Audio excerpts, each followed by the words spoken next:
आज हम एक ऐसी कथा सुनने जा रहे हैं जो आपको बताएगी कि दोस्ती का रिश्ता दुनिया के हर रिश्ते से बड़ा क्यों होता है।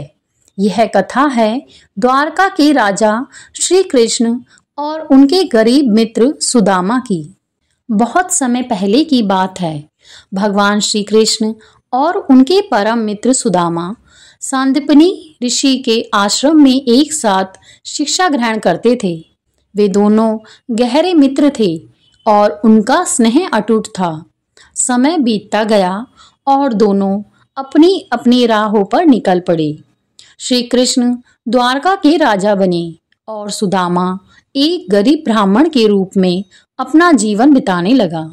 उनका परिवार गरीबी में था और उनके पास खाने के लिए कुछ खास नहीं था। एक दिन सुदामा की पत्नी ने उनसे कहा, आप हमेशा कहते हैं कि द्वारका के राजा कृष्ण आपके मित्र हैं। आप उनके पास क्यों नहीं जाते? वह आपकी मदद जरूर करेंगे। पत्नी के बार बार कहने पर सुदामा अपने मित्र से मिलने के लिए तैयार हो गए, लेकिन खाली हाथ जाना उन्हें अच्छा नहीं लगा। उनकी पत्नी ने पड़ोस से थोड़े से चावल मांगे और एक पोटली में बांधकर सुदामा को दे दिए। सुदामा उस छोटी सी पोटली को लेकर द्वारका की ओर चल पड़े। जब वह द्वारका पहुंचे तो महल के द्वारपालों ने एक गरीब ब्राह्मण को देखकर उन्हें रोक दिया, लेकिन सुदामा ने जब कृष्ण का नाम लिया तो द्वारपालों ने यह खबर श्री कृष्ण तक पहुंचाई। जैसे ही श्री कृष्ण को पता चला कि उनके मित्र सुदामा आए हैं, वह नंगे पांव ही दौड़ते हुए द्वार की ओर गए।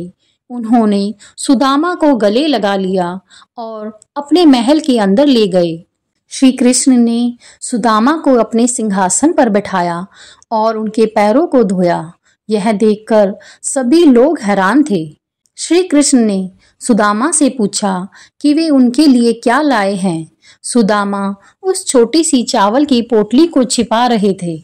श्री कृष्ण ने पोटली छीन ली और चावल खाए।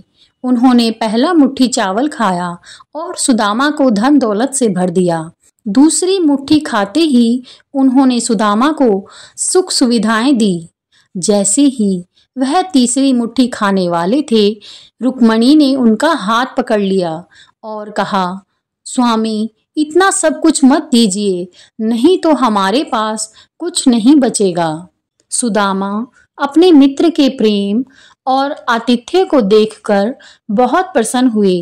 वह वापस अपने गांव लौटे तो उन्होंने देखा कि उनकी झोपड़ी एक सुंदर महल में बदल चुकी थी। इस तरह श्री कृष्ण ने बिना कुछ मांगे ही अपने मित्र सुदामा की गरीबी दूर कर दी। यह कथा हमें सच्ची मित्रता और निस्वार्थ प्रेम का संदेश देती है।